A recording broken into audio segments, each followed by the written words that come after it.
तो देखिए मेरे प्यारे साथी, कई बार जल्दीबाजी के चक्कर में हम करनी तो किसी और को पेमेंट थी, लेकिन जल्दबाजी के चक्कर में हम किसी और को पेमेंट कर देते हैं। मतलब सही आदमी को पेमेंट नहीं कर पाते, हम किसी गलत व्यक्ति को पेमेंट कर देते हैं। अब भाई जो भी पेमेंट की है वो चली गई किसी दूसरे के पास, हमको नहीं पता कि किसके पास गई है। बस हमने तो क्या है, जल्दबाजी के चक्कर में, गलत डाटा के चक्कर में किसी दूसरे के पास वो पेमेंट चली गई है।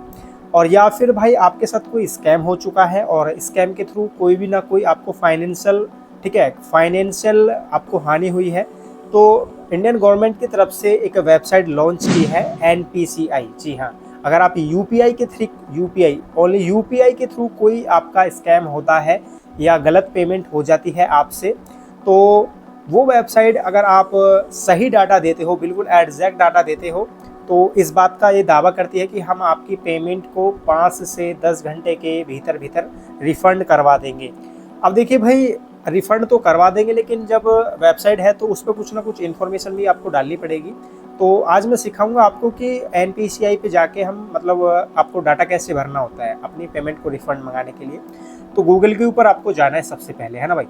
तो गूगल पे जाने से आपको करना क्या होगा, जो सर्च बार होता है उसमें सर्च करना होगा NPCI, ठीक है। ये देखो भाई, मैंने सर्च करके रखा हुआ है, क्योंकि भाई देखो, हमें वीडियो बनाने से पहले हमें पूरा एक्सपेरिमेंट करना होता है, चीज़ों को समझना होता है कि जब हम वीडियो बनाएं एक ही बार में सही से समझा दें, ठीक है। तो इसलिए हमको पहले से ही सारा कुछ प्री प्लान करना पड़ता है।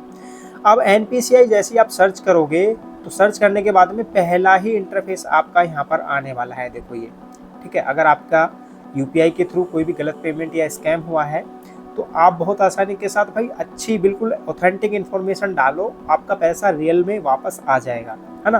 तो एनपीसीआई पे, इस पर आपको क्लिक करना है, और जैसे ही आप इस पर क्लिक करोगे तो आपको बस 2 से 3 सेकंड का वेट लेना है और थोड़ा सा नीचे आना है फिर आपको, है ना। थोड़ा सा नीचे आने के बाद में ये देखो कई सारे ऑप्शन होंगे, यूपीआई का, IMPS, NACH, ठीक है। तो हमको क्या है, यूपीआई वाले ऑप्शन पर क्लिक करना है एक बार, है ना। इस पे यूपीआई वाले पे देखो, जैसे मैं इस पे क्लिक करूंगा तो कुछ इस प्रकार का इंटरफेस यहाँ पे आएगा। अब यहाँ पे आपको देखो प्लस का आइकन दिख रहा होगा, ये कि यहाँ पे देखो ये प्लस का आइकन दिख रहा है ना। इस प्लस वाले आइकन पे आपको सिंपल क्लिक करना है और थोड़ा सा नीचे आ जाना है, और यहाँ पे आपको देखो ये दिख रहा होगा, डिस्प्यूट रिड्रेसल मैकेनिज्म, ये वाला ऑप्शन आपको दिख रहा होगा जो मैंने मेंशन किया है, इस पर आपको क्लिक करना है। अब जैसे ही भाई इस पर आप क्लिक करोगे तो कुछ आपको नीचे आ जाना होगा फिर से, है ना। अब नीचे आने के बाद में आपको ये ट्रांजैक्शन वाला जो ऑप्शन दिख रहा है, और यहाँ पर ये प्लस वाला जो ऑप्शन है, आपको प्लस वाले ऑप्शन पे फिर क्लिक करना होगा। अब क्लिक करने के बाद में आपको ये देखो, ट्रांजैक्शन जो थी आपकी पर्सन टू पर्सन थी या पर्सन टू मर्चेंट थी, तो आपको पहले ये कंफर्म करना है पर्सन टू पर्सन थी या पर्सन टू मर्चेंट थी। तो यहाँ पर मैं जैसे क्लिक करूँगा, अगर मेरी जो कंप्लेंट है वो पर्सन टू पर्सन के लिए है, मोस्टली पर्सन टू पर्सन ही होती है, क्योंकि हम यूपीआई जो करते हैं वो पर्सन टू पर्सन करते हैं, है ना। और उसके बाद में नीचे जो आ रहा है देखो, यहाँ पे, यहाँ देखो ये सेलेक्ट टाइप इशू, और यहाँ पे एक सिंबल सा नीचे को आ रखा है, इस पर सेलेक्ट करना है, और यहाँ पे आपको वो रीज़न बताना है आपके साथ हुआ क्या है। जैसे कि अमाउंट, इसमें बहुत सारे रीज़न लिखे, पहले पे लिखा हुआ है amount debit but not credit to beneficiary account, मतलब मेरी तरफ से पेमेंट, पहला रीज़न। आपका कुछ भी रीज़न हो सकता है ना, आपका क्या है, रॉन्ग ट्रांजैक्शन हो सकता है या स्कैम हो सकता है, ये बताऊंगा आपको, टेंशन नहीं लेने का है भाई, टेंशन नहीं लेने का। जैसे पहले में लिखा हुआ है कि अमाउंट कट गया, लेकिन जिस बैंक में भेजना चाह रहा था, जिस अकाउंट में भेजना चाह रहा था, उसमें क्रेडिट नहीं हुआ है अभी। उसके बाद में है transaction failed but amount debited, transaction fail दिखा दिया था और अमाउंट भी कट गया था। और उसके बाद में incorrectly transaction to another account, ठीक है। अब यहाँ पे देखो, आपका अगर गलती से कोई दूसरे अकाउंट में क्रेडिट हो गया तो ये सेलेक्ट करना है आपको। फ्रॉड, आपके साथ कोई फ्रॉड हुआ, फ्रॉड ट्रांजैक्शन भी है यहाँ पे, ठीक है। यहाँ मैं देखो कर देता हूँ, ये देखो फ्रॉड ट्रांजैक्शन है, ट्रांजैक्शन पेंडिंग में ही है, काफ़ी टाइम से सक्सेस ही नहीं हुई है, तो यहाँ से सेलेक्ट कर लेना।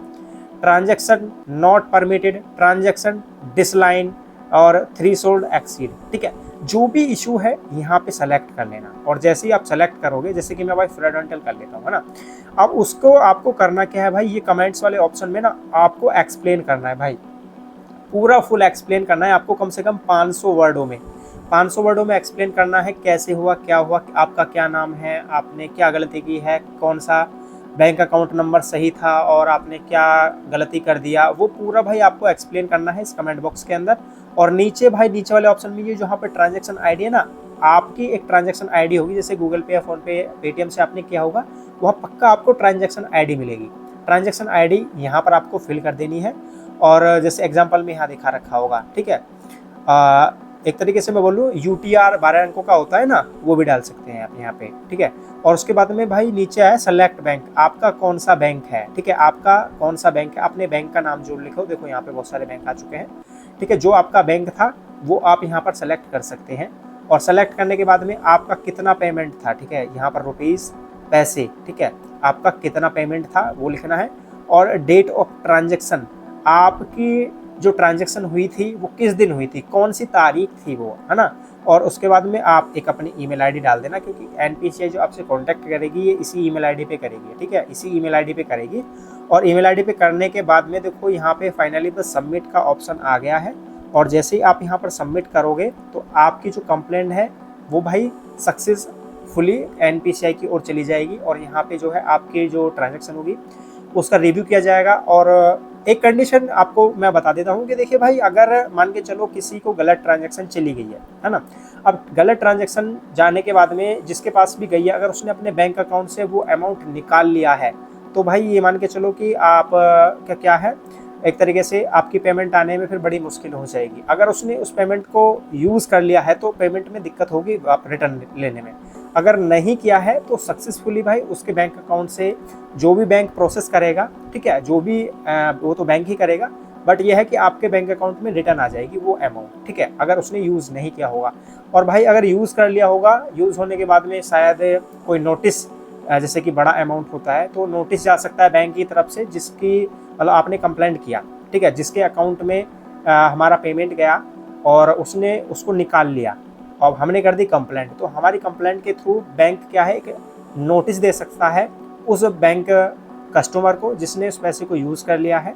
और उसमें मेंशन होगा पूरा कि ऐसे ऐसे आपने ये डाला है, तो अगर वो सामने वाला जो है एग्री होगा पैसे देने के लिए तो वो दे देगा, अन्यथा भाई जो भी रूल और रेगुलेशन होते हैं अकॉर्डिंग टू बैंक उनको अप्लाई करके बाकी का आगे का प्रोसेस होता है फिर, ठीक है भाई।